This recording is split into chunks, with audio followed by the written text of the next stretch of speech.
reached the Now, back to Keyword Community. The keyword is community. On Wild 94.9. Joining me in the studio today is Lisa Lee, Executive Director and CEO of YouLiveAndYouLearn.org. Lisa, how you doing today? I'm doing fine. How are you? I'm doing great, Lee. Thank you for coming to San Francisco, joining us. And Lisa, go ahead and tell everybody a little bit of background on yourself and what you got going on. Well, JC, I'm originally from San Francisco, California. I'm the oldest of actually 4 daughters, and my parents migrated from the U.S. from China and to in hopes of a better life and prosperity and all that stuff. Definitely. But I had a lot of cultural responsibilities of filling out forms and interpreting, and actually I created proposals for my parents at the age of 8 for my dad's construction company. At the age of 8? Yes. Oh, wow. I was still, trying to learn how to read and all that good stuff and playing with blocks and yeah. Wow. So you're making proposals at age 8. Wow. Yes. And then I was, encouraged to get a good job as growing up. And after graduating from Lowell High School, Hey.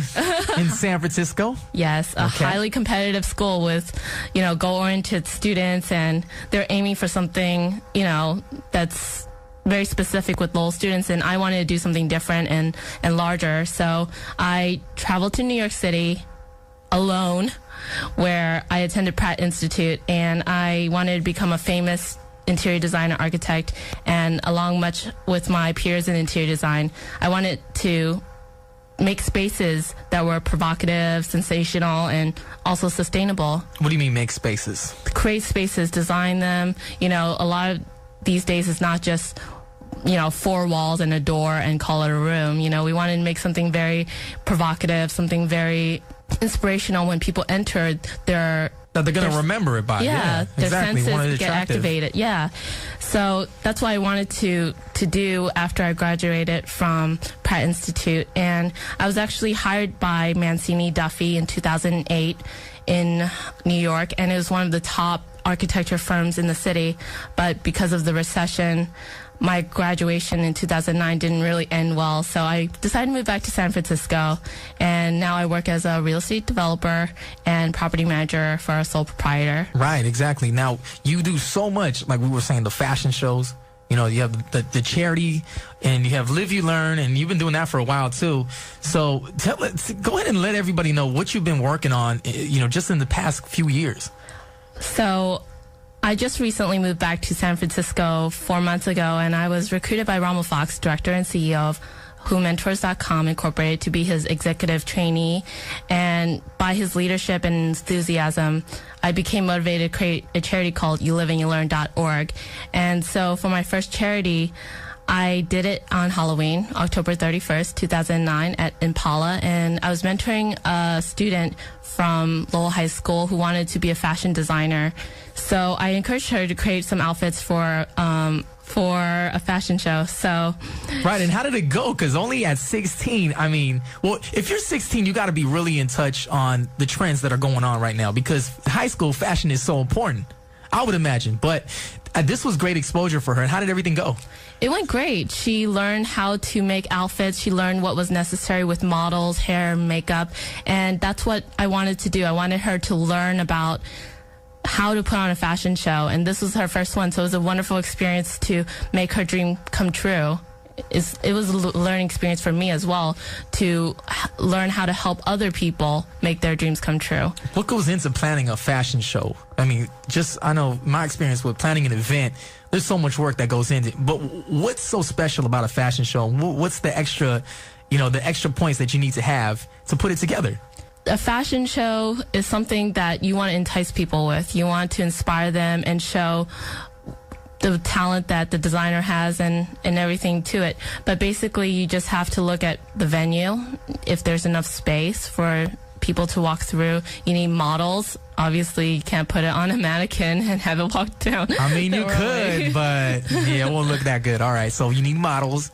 Makeup, hair, yeah. Lighting, music, sound, entertainment. Everything has to come together all at once. And it was lovely. The first one was a good practice, and it was good for everyone. The second charity event, actually, we did December 19th, 2009 at Club 525. The venue was sponsored by sfclubs.com.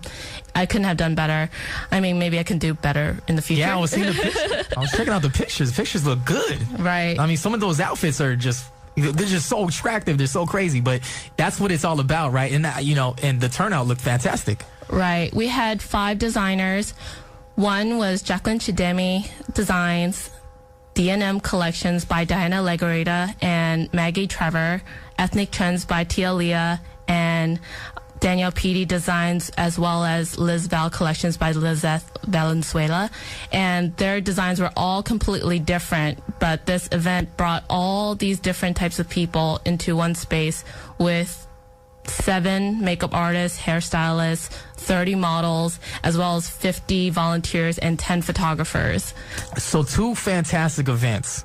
And Lisa, I want to ask you, what is the purpose and your goal when you put on a fashion show of this size?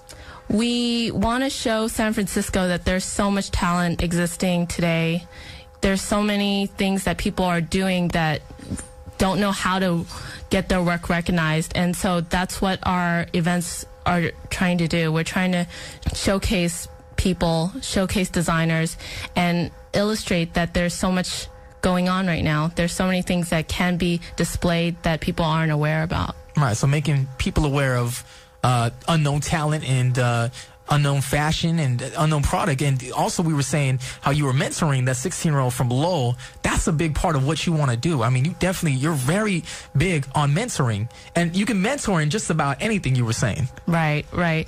So basically, YouLiveAndYouLearn.org, we produce lots of educational and charitable activities and events, but our ultimate goal is to create a mentoring program for students and individuals interested in design and architecture. Right. Ranging from high school students to college graduates to registered architects and designers. Right now, design architecture is not part of the high school curriculum. The recession is not helping a lot of students who've graduated, and a lot of professionals are being laid off. And so this program inspires people to come together, work as a team, enter competitions, and gain experience in the field of design and architecture. And this will allow everyone to come together and work their creative engines to make new things happen. Yes. Exactly. So 2010, now what are the goals for You Live and You Learn in 2010? Well, we have a couple of activities coming up. We have the Warriors versus Nuggets game, which is partnered with WHOMENTORSDOTCOM Incorporated, and it's to honor National Mentors Month, and we encourage people to bring a minor or someone younger than them and mentor them and take them out and show them that there are things going on. And as an incentive, the mentors, they get a Disneyland ticket. All right, yeah. That's a $100 ticket right there. Yeah. So that's a great reward too. At the same time, you're doing something so positive for the youth. And we were saying earlier, it's just about taking them away from everything that's negative. Maybe it's being in the streets, or maybe it's drugs, alcohol. Just showing them something positive. Exactly. Plus having that mentoring and having that older guidance from somebody that's already experienced, that's so important too.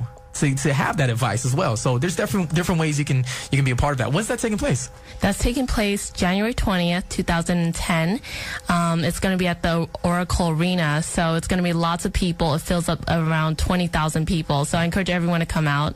It's a lovely thing to do, to have an adult actually show a child that they care and recognize that they want to take them out and putting in effort. Yeah. They want to take the time for them to show them something a little bit better in life. It's very important. Right, exactly. So if we want to get in touch with you, Lisa, we want to know more about You Live and You Learn, or if we want to know more about architectural design, and we might be a high school student or a college student, how can we get in touch with you, and how can we, maybe start volunteering and start getting some experience? Right. Our website is YouLiveAndYouLearn.org. We have lots of information there. You can also, if you like to help our organization out, we have a donation page as well, and you can go on www.YouLiveAndYouLearn.org. That's www.YouLiveAndYouLearn.org.